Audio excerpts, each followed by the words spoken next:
Aleluia. Queridos, a ministração de hoje tem como título 2025, um ano diferente de tudo. Irmãos, eu não sei quanto a você, preste atenção, não se distraia não. Mas Deus, não sei quanto a você, mas eu tenho a sensação que o tempo está passando muito rápido, irmãos. Parece que foi ontem que nós estávamos comprando frango, peru e fazendo rabanada, irmãos, de final de ano. Parece que foi ontem, irmãos. Por sinal, irmãos, se você fizer rabanada, lembre-te de mim quando entrares no paraíso. Oh, aleluia. Amo uma rabanada, irmãos. No dia seguinte, com café com leite, então, é tudo de bom. Irmãos, eu creio que no céu vai ter rabanada, irmãos. Aleluia. Eu creio. Os religiosos piram comigo, irmãos. Mas, irmãos, parece que foi ontem, queridos, que nós estávamos vivendo um final de ano. E nós já chegamos em outro final de ano. E o tempo tem passado muito rápido. E algumas pessoas pensam que um novo ano, ele começa com uma mudança de calendário. Dia 31 de dezembro, às 23 horas e 59 minutos, e começa a contagem, 10, 9, 8, 7, 6. E aí o crente, e tem uns crentes, irmão, que eu não consigo entender, não, vou abrir parênteses aqui. Eu não falei isso no povo de manhã, mas eu vou falar agora à noite. Pode ser que Jesus queira falar contigo. E não quis falar isso com o povo da manhã. E tem uns crentes, irmãos, que ainda falam assim, não, calma aí, se eu tenho que passar a virada de ano, eu tenho que botar uma peça dourado para ter dinheiro, vermelho para ter amor, branco para ter paz. Oh, Jesus, liberta esse povo, Senhor. Irmãos, eu passo o final de ano de preto. Não, pastor, pelo amor de Deus. É de preto. Algumas pessoas dizem que a gente não pode comer frango no final de ano, na virada, porque senão nós vamos passar o resto do ano ciscando. Ô Senhor, liberta esse povo, Jesus. Mas, amados, entenda uma coisa, isso tudo, irmãos, isso tudo é bobeira, irmãos. De fato, escute uma coisa, de fato, o Senhor nos dá ciclos, e ciclos são bênçãos. O Senhor nos dá ciclos. Nós estamos terminando um ciclo de um dia agora, daqui a pouco começa um novo dia para as nossas vidas. Hoje nós estamos começando uma nova semana, daqui a pouco nós vamos começar um novo ano. Isso é bênção, irmãos. Novos ciclos sempre são bênção. Isso é o Senhor mostrando para mim e para você que nós temos uma chance de fazermos algo novo, irmãos. Porque, irmãos, entenda uma coisa, um novo ano na sua vida não precisa começar no dia 31 de dezembro, às 23 horas e 59 minutos, e quando você começar a contagem regressiva, um novo ano não precisa começar lá. Um novo ano na sua vida pode começar hoje, dia 8 de dezembro de 2024, às 19 horas e 16 segundos. É nesse tempo que um novo tempo pode começar a acontecer, porque um novo tempo não depende de uma mudança de calendário, mas uma mudança de atitude.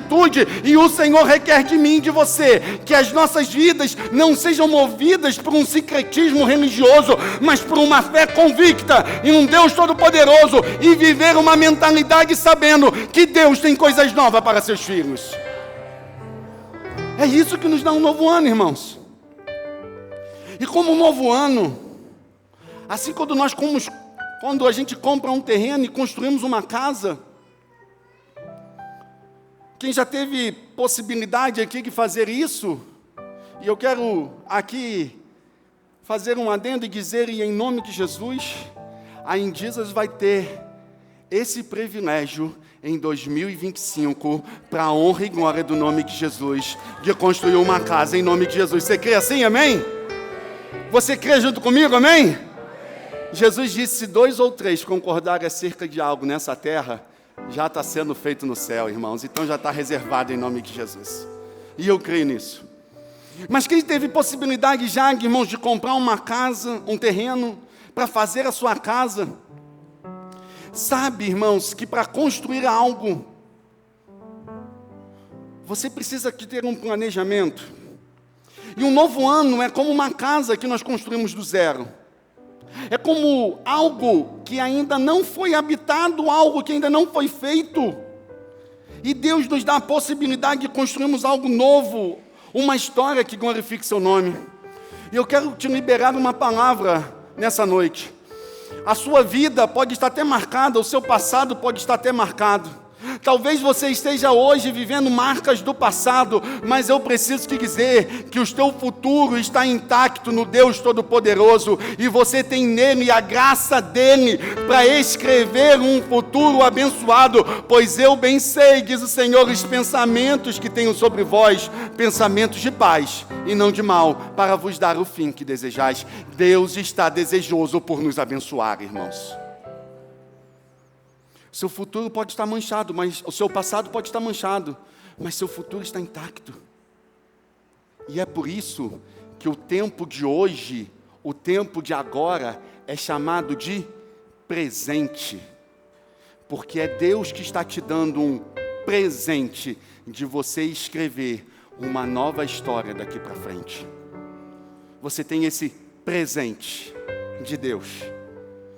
E para você viver então um 2025 abençoado, nós precisamos, assim como nós fazemos uma construção de uma casa, nós precisamos lançar fundamentos, lançar estrutura. Irmãos, quando nós começamos a construir uma casa, a gente fica doido para começar a botar tijolo e fazer parede. A gente fica doido para que isso aconteça. Quem já construiu sabe. A gente fica torcendo. Aí você chega na obra e você fala assim, meu Deus, não estou vendo nada. E o dinheiro está saindo e não está vendo nada. Irmão, quando você faz fundação de casa, irmãos, ô Senhor, se você não passou por isso, em nome de Jesus, eu quero que você passe, porque significa que o Senhor está te abençoando e você está construindo algo, em nome de Jesus. E aí você olha assim, você fala, não tem nada, eu quero ver o tijolo, eu quero ver onde vai ser o quarto, eu quero ver onde vai ser alguma coisa, mas você não consegue começar a fazer uma belíssima construção se antes você não lançar um fundamento. E eu sou de Petrópolis, irmãos.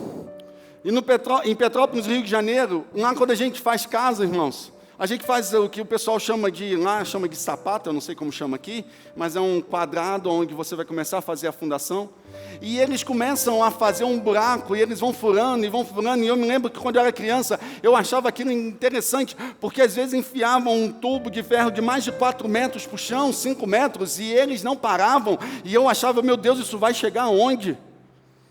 E eu lembro que uma vez, quando a gente estava construindo a nossa casa em Petrópolis, um pedreiro virou, e eu fiquei com aquilo, intrigado com aquilo. E ele virou e falou assim, enquanto a gente não encontrar um terreno sólido, não tem como colocar a pilastra, a estaca, o termo que for, porque senão depois ela cede. E amados, entenda uma coisa, assim como numa belíssima casa onde nós estamos construindo vários ambientes, e a nossa vida tem vários ambientes, nós temos vários ambientes, assim como uma belíssima casa, nós temos vários ambientes.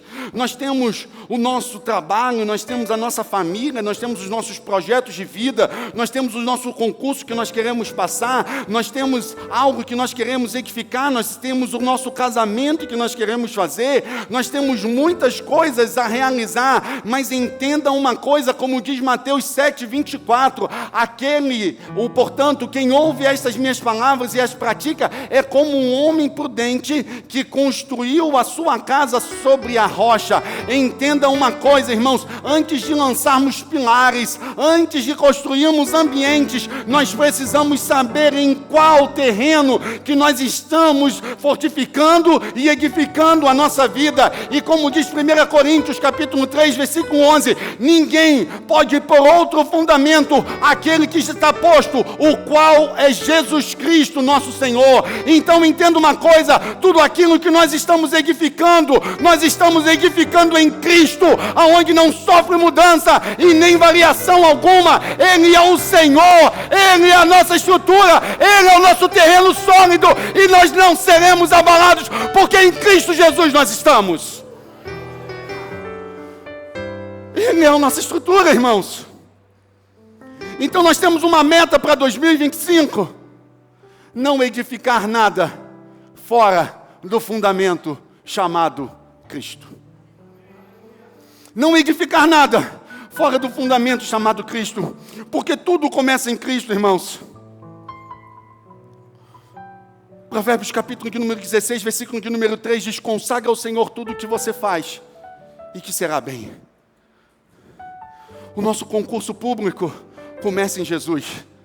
O nosso casamento começa em Jesus. A casa realmente que nós queremos construir, a nossa família que nós queremos construir, o nosso casamento começa em Jesus. A nossa empresa começa em Jesus. A nossa graduação começa em Jesus. A nossa pós-graduação começa em Jesus. Tudo que fizermos começa em Jesus, porque Ele é o alfa, Ele é o ômega, Ele é o princípio, Ele é o início de todas as coisas. Por Ele, para Ele são todas as coisas. E aguenta aí, irmãos, porque hoje eu estou empolgado, irmãos. Aleluia. Essa palavra, irmãos, eu recebi essa palavra. Não foi orando, não, irmãos. Pastor, como assim? O Senhor não é santo. Aleluia. Não foi não, irmãos. Foi numa mesa, batendo um papo com um casal dessa igreja que eu amo demais da conta.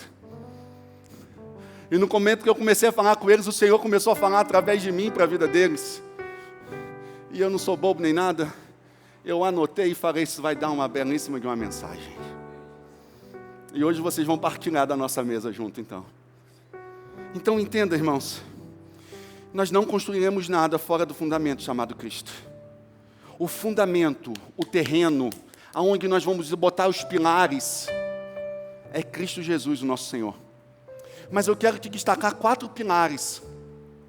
Assim como uma casa, assim como uma mesa, assim como uma boa cadeira que tem os 4 pés, eu quero te mostrar 4 pilares para você edificar um 2025 como você jamais viveu na sua vida. E o primeiro pilar que eu quero te falar nessa noite é: para você viver um ano diferente de tudo que você já viveu, viva em propósito de vida.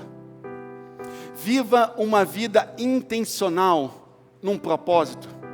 Escute uma coisa, Efésios capítulo de número 2, versículo de número 10 diz: pois somos feituras dele, criados em Cristo Jesus para boas obras, as quais Deus preparou para que andássemos nela. Escute uma coisa, talvez você nunca tenha me visto, talvez você esteja vindo na Indizas pela primeira vez, e louvado seja Deus por isso. Como Jaziel disse, nós estávamos esperando por você. Talvez você esteja aqui hoje pela primeira vez, e coisa que eu duvido muito, talvez você esteja ouvindo falar de Cristo pela primeira vez, coisa que eu duvido. Mas eu preciso te dizer, talvez você que não me conheça, ou talvez você que já me conheça há muito tempo, uma coisa eu preciso dizer para você: independente da vida que você esteja passando, independente do tempo que você esteja vivendo, independente, escute, independente se você já conhece Cristo na profundidade, ou se o seu relacionamento ainda com Cristo é superficial, eu preciso dizer uma coisa para você: Deus tem um plano para cada um de nós. Deus tem um plano para cada um de nós. Deus tem um plano na minha vida, como Deus tem um plano na sua vida.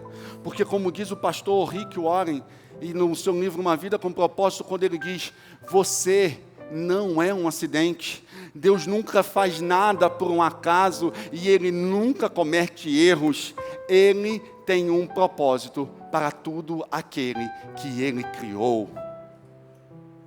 E Salmo de número 139 diz que o Senhor nos criou e nos teceu e nos formou, e eu gosto muito da expressão que diz teceu, que nos teceu no ventre da nossa mãe, quando ainda estávamos com uma substância informe ainda.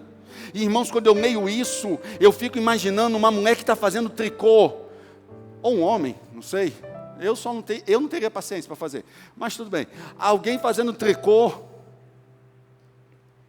E eu não sei vocês, irmãos, mas quando eu vejo alguém fazendo tricô, eu fico olhando para aquilo, e para mim parece uma obra sem forma e sem propósito algum. Porque se a mulher, por exemplo, estiver fazendo uma camisa, você não sabe aonde é a gola, aonde é os braços, aonde vai entrar o quê. Vocês têm essa mesma sensação, ou só eu que sou meio dislexo nesse sentido? Amém. Então tá bom, obrigado. Mas se você chegar para aquela mulher e perguntar para ela o que ela está fazendo, ela sabe exatamente o ponto que ela está dando e o local em que ela está colocando para fazer algo. Tem algumas que fazem até desenho, irmãos, e elas conseguem fazer um negócio com um ponto exatamente no local para fazer o propósito. Sabe por quê? Porque eu e você não entendemos o que ela está fazendo, mas ela sabe, e ela já projetou, e na cabeça dela já está idealizado e já está pronto. E eu não estou te dando uma aula de tricô, eu estou te falando que Deus, quando te formou, mesmo você não sabendo como as coisas estavam acontecendo, Ele está dando os pontos necessários para o propósito de Deus na tua vida, porque Ele tem algo a realizar contigo, e é algo lindo e extraordinário. Aleluia! Você tem um propósito. Procure buscar intencionalmente o propósito de Deus para a sua vida. Procure saber o que Deus te colocou aqui, o porquê Deus te colocou, porque você não é um acidente, irmãos. Eu brinco lá em casa, irmãos, mamãe e papai não tinham o que fazer no final de ano, e aí resolveram se empolgar nas festas de final de ano, e 9 meses depois, em setembro, nasce quem? Eu. E Quer ver um momento que tem criança na igreja, irmãos? Setembro e novembro, irmãos. Repare, se não os meses que mais tem gente, setembro e novembro. Setembro, festas de final de ano. Novembro, carnaval. Aleluia. Você não é um acidente. Seu pai e sua mãe não estavam sem ter o que fazer e nasceu você, não. Deus projetou você e Deus te deu um propósito. Deus te deu algo para você viver e deu algo para você realizar. E entenda uma coisa, eu sempre conceituei propósito aqui, sempre falo para vocês, propósito é algo que nasceu no coração de Deus. Passa por mim e me abençoa, mas sempre tem um foco final, que é abençoar pessoas. Você pode ser um médico, você pode ser um advogado, você pode ser um enfermeiro, você pode ser um nutricionista, um professor de educação física, você pode ser um engenheiro, você pode ser um servidor público, você pode ser um empresário, você pode ser um professor, você pode ser o CEO de uma grande empresa, você pode ser um Uber, você pode ter uma vendinha na feira, você pode ser um agricultor, você pode ser o dono de uma grande indústria, você pode ser o que for. A questão não é o que você é, a questão é o quanto tem abençoado pessoas através da sua vida, porque Deus te preparou para você abençoar a vida de outras pessoas, porque propósito é isso, nasce por mim, me abençoa, mas o final sempre é abençoar pessoas. Se você faz todas essas coisas que eu te falei por dinheiro, você é um mercenário. Pastor, nós fazemos por dinheiro, nós não vamos romantizar aqui e dizer que a gente não precisa de dinheiro. Sim, irmãos, nós precisamos de dinheiro, mas dinheiro é consequência de quem está vivendo o seu propósito. Nós não vivemos por uma proposta financeira, nós vivemos por tudo aquilo que o Senhor tem para fazer através das nossas vidas, irmãos. Então, eu não sei, talvez o Senhor tenha te colocado em qualquer um dos 7 montes de influência da sociedade. Existem 7 montes de influência na sociedade. E talvez o Senhor tenha te colocado em algum deles. E nesses locais onde o Senhor te colocou, o Senhor quer que você abençoe pessoas.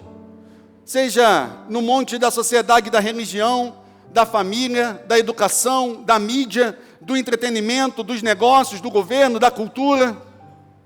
Seja no que for, irmãos. Seja no que for, o Senhor quer que você abençoe pessoas. Mas entenda uma coisa, o propósito não é apenas saber o que você tem que fazer, mas entender o porquê você está fazendo. Eu estou fazendo por quê? Eu estou dando o meu melhor por quê? Eu estou querendo passar num concurso público para quê? Eu estou querendo me formar em medicina para quê? Eu estou querendo me graduar em direito para quê? Eu estou querendo tirar a OAB para quê? Eu estou querendo comprar uma frota de carros, para quê? Eu estou querendo iniciar uma startup, para quê? Com qual objetivo? O porquê eu estou fazendo isso? Você pode ser um pai ou uma mãe, e você pode realizar o seu propósito através dos seus filhos. Você pode ser o CEO de uma grande empresa e realizar o propósito através dele. Talvez você pode ser um missionário e realizar, mas uma coisa eu quero que você entenda, você não vai viver um ano abençoado não entendendo e não vivendo o propósito que Deus tem para a tua vida. Porque Deus tem um propósito para cada um de nós. Pastor, eu já estou velha já, pastor. Eu já estou preparando biscoitinho para a despedida, pastor. O salmista Davi diz assim: aquele que está plantado no Senhor, ainda na velhice, produzirá e abençoará pessoas.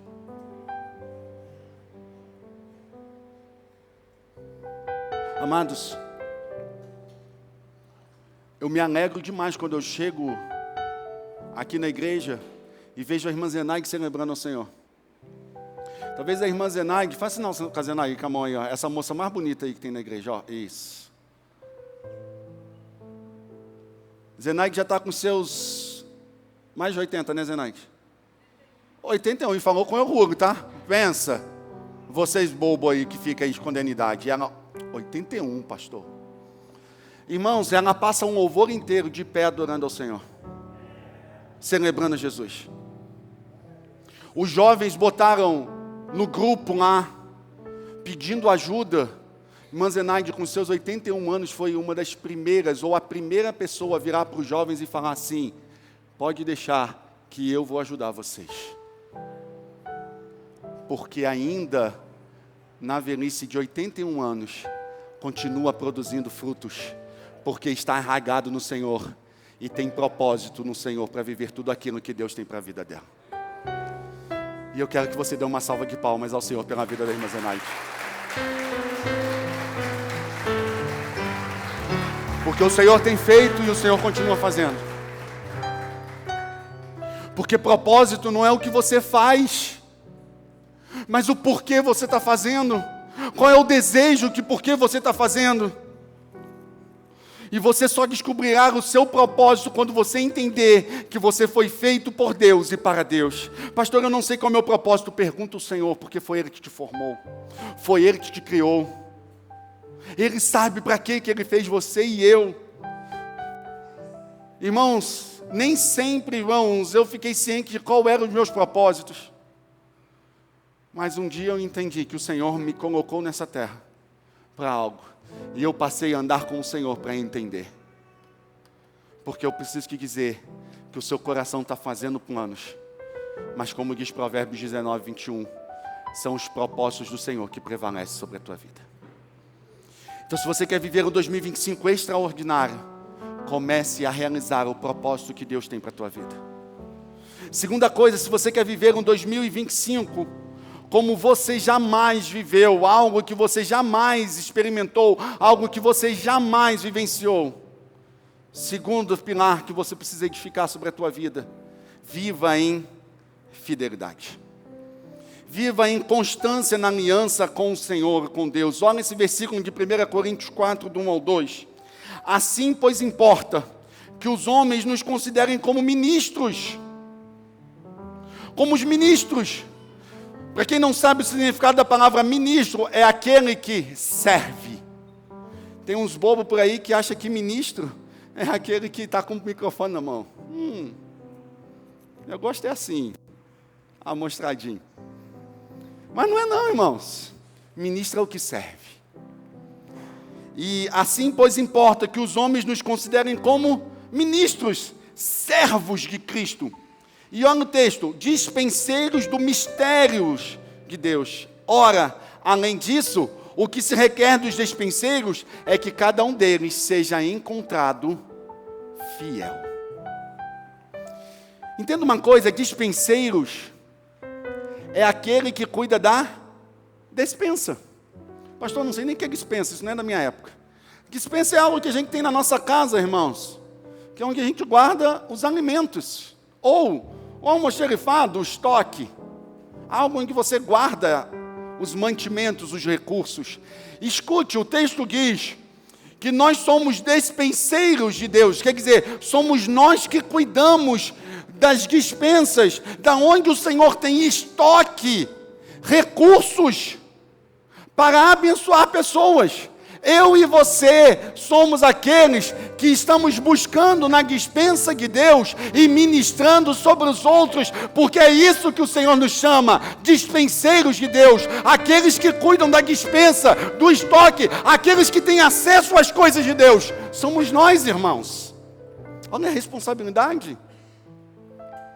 Assim, pois, que os homens nos considerem, e o texto diz que para isso você seja fiel. Sabe por quê, irmãos? Entenda uma coisa. O que se requer dessas pessoas é que elas sejam fiéis, porque não existe vida cristã sem fidelidade. Fidelidade é a base de uma vida cristã sólida, sabe por quê? Porque o que eu e você temos com Jesus é uma aliança de amor, e você só cumpre a aliança se você vive em fidelidade. O infiel vive uma mentira, o fiel vive uma verdade. E escute isso, irmãos.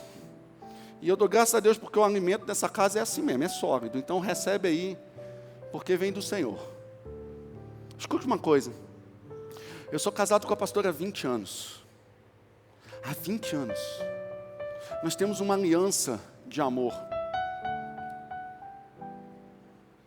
Nós somos fiéis um ao outro, de viver uma verdade. Se eu tenho outros amores por aí afora, eu vou mentir a ela e eu vou deixar de cumprir a minha aliança. Porque fidelidade é uma vida de verdade naquilo que prometeu. Escute, João 8, 44 diz que o pai da mentira é Satanás. Quando você é infiel, você promete algo e não faz, você fala uma coisa e faz outra. Quando você é infiel, você está sendo um mentiroso e você está assumindo que o seu pai é o inferno, irmãos. Eita, pastor, estava tão bonita a mensagem, o senhor começou a arrochar. Aguente aí mais um pouquinho. Porque você precisa entender isso. Fidelidade é a base do cristianismo, sabe por quê? Porque Jesus morreu na cruz por mim e por você, para que eu e você tivéssemos uma aliança de verdade com Ele. Você precisa ser fiel em todas as áreas da sua vida. Não tem como você querer viver um ano de 2025 diferente de tudo que você já viveu, aonde a mentira, a infidelidade, o erro, a falta está sendo o fundamento da sua vida. Não tem como você edificar ambientes como eu falei. Não tem como você edificar ambientes na família, no trabalho, na igreja, mas sem lançar um fundamento de fidelidade. A sua casa vai cair, queridos. Porque fidelidade é uma base de uma vida cristã sólida. Você precisa ser fiel em todas as pequenas coisas, irmãos. Você precisa ser fiel quando você acorda ao Senhor, em dedicar o seu dia. Você precisa ser fiel no seu casamento. Você precisa ser fiel com a sua igreja. Você precisa ser fiel com os seus amigos. Você precisa ser fiel às pessoas que têm abençoado a sua vida. Você precisa ser fiel à pessoa que comprometeu um amor a você. Você precisa ser fiel em todas as circunstâncias. E escute uma coisa: se você é fiel só quando as circunstâncias estão favoráveis, isso não é fidelidade, irmãos, porque fidelidade circunstancial nada mais é do que infidelidade de coração, irmãos. Ficou difícil, pastor, não entendi. Vou te explicar. Se você só é fiel quando as coisas estão boas, se você só é fiel à sua mulher quando as coisas estão legais, se você só é fiel às pessoas quando as coisas estão de acordo com a sua conveniência, você não é um fiel, você é um infiel. Você é um infiel. Você precisa ter uma vida de fidelidade. Você precisa ser fiel nos seus dízimos e nas suas ofertas. Aliás, nas suas ofertas e no dízimo do Senhor, porque o dízimo não é seu, é do Senhor.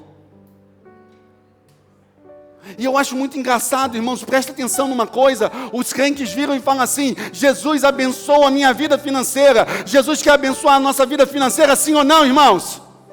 Pode falar assim, que agora é assim mesmo. Sim ou não, irmãos? Isso, aleluia, chegou o dia de dizer sim. Jesus quer abençoar a nossa vida financeira, sim, é verdade. Mas sabe o que eu acho engraçado? Que tem crentes que conseguem ser infiéis ao ponto de dizer: Jesus abençoa a minha vida financeira, mas se eu tiver que abençoar a tua obra, eu não estou disponível. Deu bug no negócio. Como eu posso virar para o Senhor e falar assim: Senhor, me abençoa na minha vida financeira, me faz prosperar, Senhor Deus, abra um negócio, me dá um contrato, me faz todas as coisas, e o Senhor está virando para você e falando assim: ei, o meu reino está precisando de recursos para avançar na minha agenda, você pode colaborar? E aí você quer dizer para o Senhor: não vou fazer. Primeiro que você já está roubando ao Senhor, porque, irmãos, dízimo não é uma coisa que eu inventei, e não foi algo que o Novo Testamento inventou. Foi um princípio estabelecido pelo Criador, desde muito tempo, antes da lei chegar.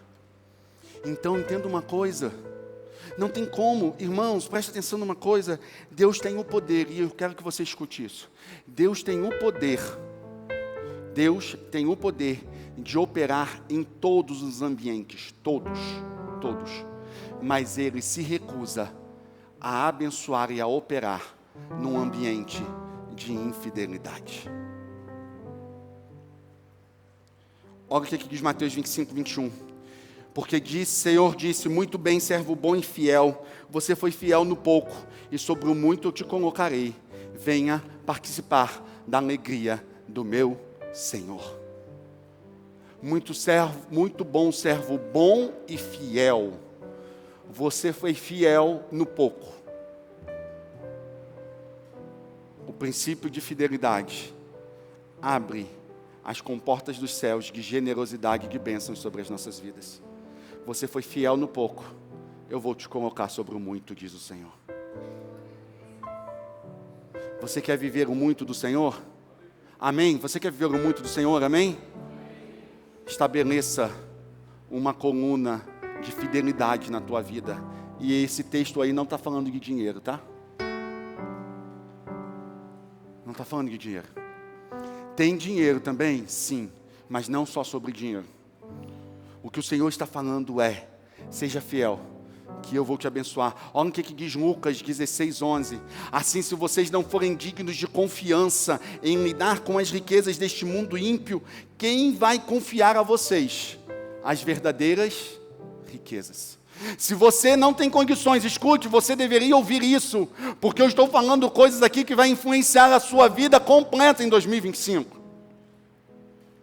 Se você não está sendo fiel com os recursos que Deus está te dando, e quando eu estou falando aqui recursos, eu estou falando de recursos financeiros também, mas estou falando de recursos familiares, recursos emocionais, recursos educacionais, recursos de formação, todos os recursos que Deus te deu. O Senhor está falando: se você não sabe lidar com os recursos deste mundo ímpio, quem vai confiar a vocês as verdadeiras riquezas? E as verdadeiras riquezas aqui está falando de riquezas espirituais, irmãos. A fidelidade em coisas pequenas é o grande sinal que Deus está nos preparando para viver coisas maiores. Você quer viver um 2025 extremamente abençoado, vivendo como diz o profeta, o Senhor nos dando coisas que nós não sabemos. Clama a mim e responder-te-ei e anunciar-te-ei coisas grandes e ocultas que não sabes. Se você quer viver coisas que você nunca viveu, comece a ter uma vida de fidelidade ao Senhor. Comece a ter uma vida de fidelidade. Irmãos, olha esse texto de Malaquias 1,14. Às vezes eu vejo uns crentes virando para mim falando assim: pastor, não sei porque minha vida não vai para frente. Às vezes eu vejo uns crentes falando: minha vida não prospera, a minha vida não dá certo, as coisas não acontecem. Olha o que diz Malaquias 1,14. Maldito seja o enganador. Escuta esse texto. Maldito seja o enganador, que tendo no rebanho um macho sem defeito, promete oferecê-lo ao Senhor, mas depois sacrifica um animal defeituoso, diz o Senhor. Pastor, nós não estamos aqui falando de cabritos e ovelhas e nem de sacrifício de animal. Não, irmãos. O que eu estou falando aqui não é de sacrifício de animal. Eu posso contextualizar e extrair para você o princípio do texto, para que você entenda. Maldito seja o enganador, que tendo na sua vida algo de bom e promete entregá-lo ao Senhor, depois entrega algo de qualquer maneira. Irmãos, isso é sério, irmãos.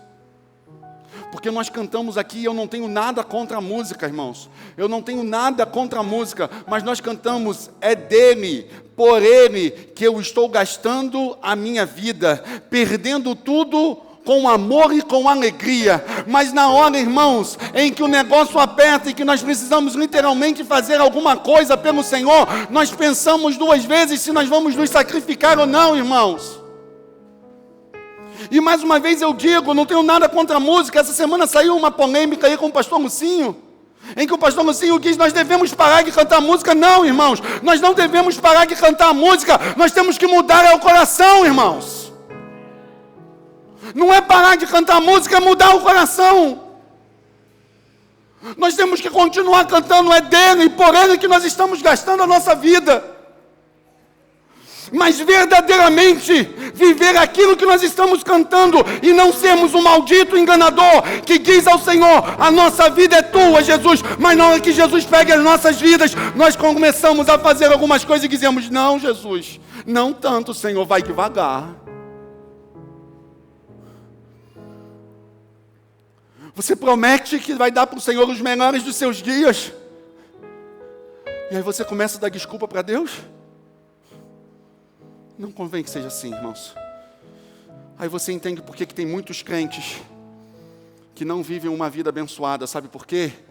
Porque estão se enganando e são malditos enganadores, diz a palavra. Porque tendo na sua vida algo que prometeram ao Senhor, e prometeram algo lindo, mas depois entregam algo de qualquer maneira.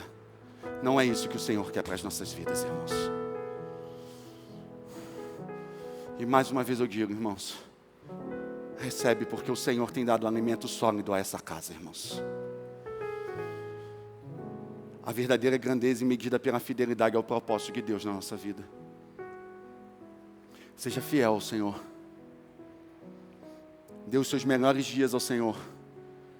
Seja fiel à sua mulher, seja fiel ao seu marido, seja fiel à sua casa, seja fiel aos seus amigos. E viva debaixo das bênçãos de Deus sobre a tua vida. Terceira e penúltimo pilar: santidade. Eita, fidelidade depois santidade, é agora que o couro come mesmo, né, irmãos? Deus só corrige quem ama, irmãos. 1 Pedro 1,16 diz: segue santos, porque eu sou santo. Entenda uma coisa, irmãos, não há cristianismo sem santidade. Se você quer viver um cristianismo sem santidade, você se engana a si mesmo. E santidade, entenda, escute aqui uma coisa. Santidade não é nós estarmos numa bolha gospel nossa e dizermos nós agora somos santos e nós não nos relacionamos com ninguém que é impuro. Não, não é sobre isso. Deus nos chama a viver uma vida de santidade. Não se trata de uma vida de perfeição, mas de um coração disposto a obedecer e agradecer ao Senhor em tudo que Ele é. É um ato de separação exclusiva da minha vida para Deus, mas não significa que eu vou entrar numa bolha gospel e vou estar completamente separado dos ambientes. Não, irmãos, não é estar separado do ambiente, mas é diferente em atitudes, irmãos, porque santidade não é um isolamento, santidade é uma vida que reflete os valores de Deus, irmãos. Isso é santidade, irmãos. Santidade é uma vida que nas redes sociais ela filtra o que consome e o que compartilha, irmãos. Santidade é uma vida em que a sua televisão não mostra aquilo que o Senhor não deseja, que o seu smartphone não apresenta aquilo que Jesus não se agrada. Isso é santidade.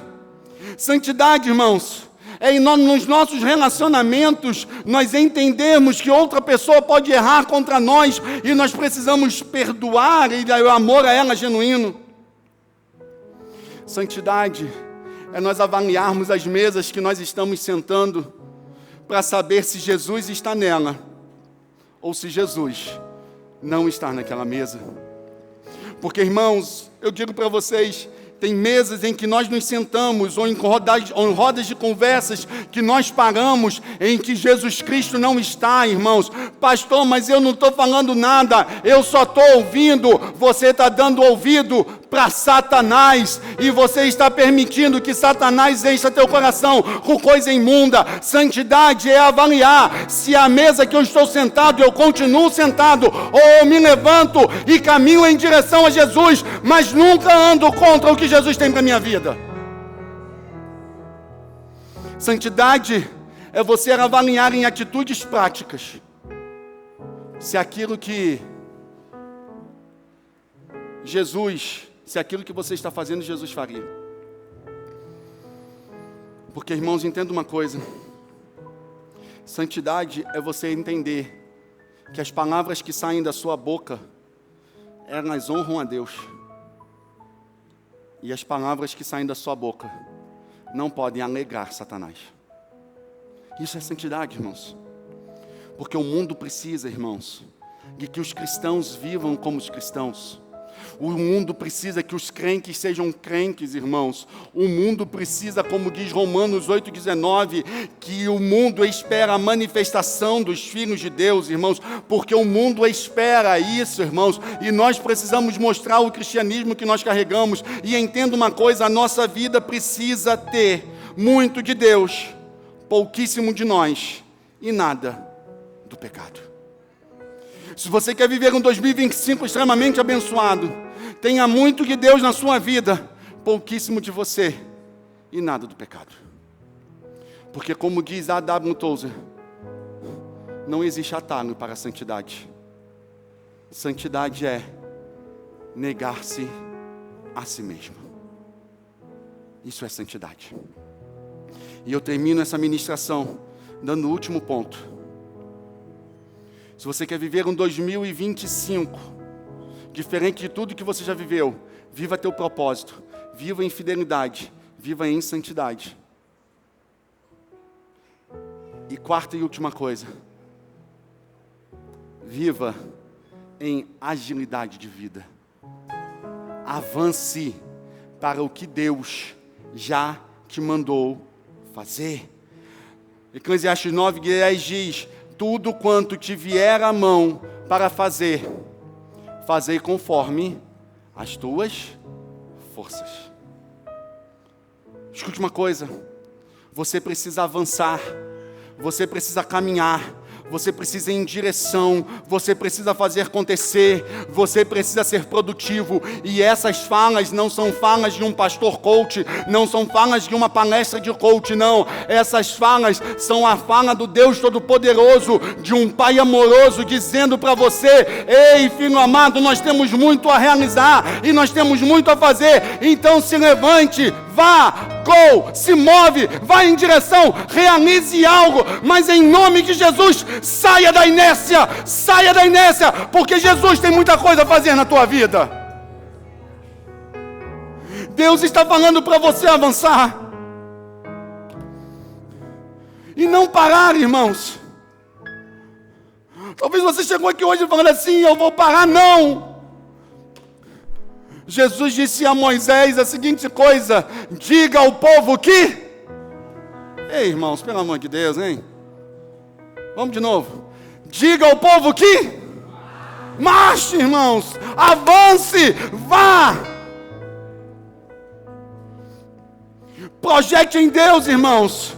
Sonhe em Deus, consagre os teus planos em Deus, como diz Provérbios 16, e tudo que será abençoado. Isaías 32:8 diz: mas o nobre projeta coisas nobres, e nas coisas nobres persiste. Você parou de sonhar? Você parou de idealizar? Você parou de buscar? Você parou de querer? Você parou de pensar que pode fazer? O Senhor quer fazer mais. Pastor, do jeito que tá bom não, irmãos. A satisfação com o resultado é a morte lenta do progresso, já disse Charles Spurgeon.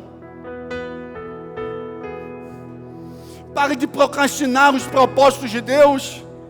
Amanhã eu começo, depois eu faço. Não, tenha agilidade em obedecer, em agir em demonstração de fé. Porque a sua procrastinação está fazendo você perder os milagres de Deus. E você não está vendo os milagres de Deus. Não tenha medo de errar. Não tenha medo de fracassar. Não tenha medo, irmãos. Sabe por quê? Se você está impedido de fazer as suas coisas que você quer fazer na vida por medo, significa que o controle está na sua mão. Porque se o controle estiver na mão de Deus, você não vai temer, porque você sabe que Ele está cuidando de você. Mas se está na nossa capacidade, aí nós temos medo. Nós não precisamos temer mal algum, porque Tu estás comigo, a Tua vara e o Teu cajado me consolam. E Romanos 8 diz: sabemos que todas as coisas cooperam para o bem daqueles que amam a Deus e que foram chamados segundo o Seu decreto. Pare de ter medo. Pare de continuar se lamentando e chorando. O não você já tem, trabalhe pelo sim. Avance. Pare de ser pessimista. Escute isso, pare de ser pessimista. Tem uns crentes, irmãos, que parece que tem a unção do hard. Tem o lip e o hard. Pastor, não sei quem é, não, eu vou te falar. Era uma hieninha dos desenhos de 1990, 80 e 90, e que ela vivia assim: ó vida, ó céus, ó azar, isso não vai dar certo. Não, irmãos, em nome de Jesus. Nós não fazemos parceria com a dúvida. Nós não fazemos parceria com o erro, nós fazemos aliança com o Todo-Poderoso, com aquele que está nos guardando e que está nos levando a um propósito vitorioso. Para de reclamar, para de ficar falando, dando desculpa para produzir no Senhor. Não, eu não vou mandar o currículo, porque meu currículo não é bom. Eu não vou fazer porque tem gente que faz melhor do que eu. Para de dar desculpa. Pastor, eu não estou dando desculpa. Eu só sou realista, você não é realista. Você é um assassino dos propósitos de Deus tem para a tua vida. Porque você está fazendo parceria com o inferno e não com Deus, irmãos. Ai, pastor, e se eu tentar e eu fracassar? Uma coisa eu vou te dizer. Se você tentar e não der certo, você vai estar bem melhor já do que muitas pessoas que continuam sentados, parados, sem fazer absolutamente nada e vendo a vida passar. Thomas Edison disse a seguinte coisa: uma experiência nunca é um fracasso, pois sempre vem demonstrar algo, pois sempre vem nos ensinar algo. Se tentar não der certo, celebre. Você já fez mais do que muita gente que ainda não fez nada. E o pior da vida não é o erro, não é não dar certo. O pior da vida não é fracassar, mas a pior dor da vida é a expectativa frustrada por algo que você nunca foi buscar, irmãos. Sabe aquela menina que você olha e fala assim: meu Deus, eu sonhei para ser minha esposa. Sim, então vá, se mova.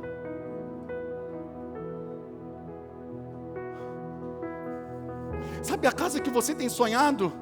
Liga para o corretor, pergunta o preço, vê as possibilidades de pagamento. Pastor, mas eu não tenho dinheiro. Irmãos, eu comprei a minha casa sem ter R$1 no bolso, irmãos. Porque eu orava em casa, e nós oramos, eu e ela ajoelhado, pedindo ao Senhor uma casa. E um dia eu chego do trabalho, essa mulher olha para mim e fala assim: Deus falou para amanhã a gente começar a ver casa. Eu falei: como, mulher? Se o corretor me pedir R$10 de entrada, eu não vou ter. Ela virou para mim e falou assim: Deus não falou se a gente vai ter entrada ou não. Deus mandou a gente ver as casas.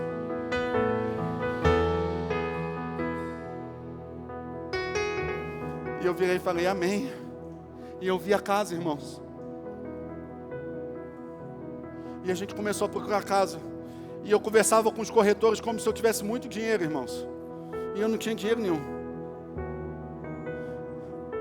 A casa veio. Deus mandou a casa. Nós fizemos, como terminamos a reforma da casa. E hoje nós estamos morando na casa que eu não tinha R$10 para dar de entrada, irmãos. E o melhor de tudo, a casa já está paga para a honra e glória de Jesus.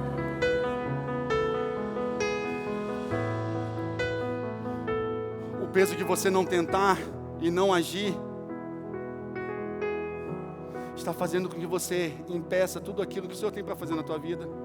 Avance mesmo diante do risco de errar, pois o aprendizado e a experiência vem do seu movimento.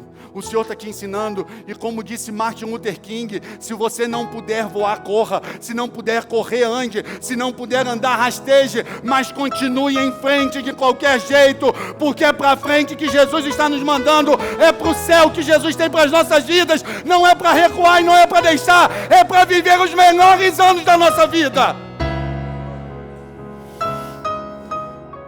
É para viver os melhores anos da nossa vida.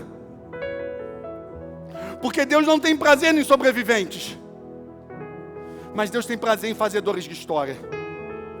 Escute uma coisa: você não está aqui como um coadjuvante, como alguém que vai passar pela vida. Não, você é o protagonista de uma linda história escrita por Jesus. Então avance. E eu preciso que dizer que o seu e o meu compromisso com Jesus é funcionar além das nossas limitações, além das limitações da nossa mente limitada, e realizar o impossível no nome dele. Porque como diz Atos dos Apóstolos: pois nele vivemos, nele nos movemos, nele nós existimos. Eu termino essa mensagem conforme eu comecei.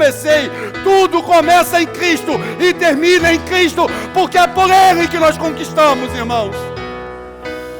Pois nele vivemos, pois nele nos movemos, nele existimos. É nele, é por Ele e é para Ele. Bendito seja o nome do Senhor. Se você quer viver algo que você jamais viveu, faça coisas que você jamais realizou. Se você quer viver algo que você nunca viveu, comece a realizar coisas que você jamais realizou, e comece a se preparar para viver um ano diferente de tudo, em nome de Jesus. E eu creio, irmãos, e eu quero liberar essa palavra sobre a tua vida. Você vai viver um 2025 diferente de tudo que você já viveu. O teu 2025 vai ser extremamente abençoado. Você vai viver em propósito, em fidelidade e em santidade, e o Senhor vai te impulsionar a agir no nome dele. Os teus celeiros serão prósperos, e o Senhor fará mais ainda na tua vida, porque você, junto com ele, é uma parceria de sucesso, e você vai viver os melhores dias da sua vida. 2025 só vai perder para 2026, porque 2026 vai ser muito melhor do que 2025, em nome de Jesus. Fiquemos de pé, queridos, em nome de Jesus. Aleluia. Aleluia.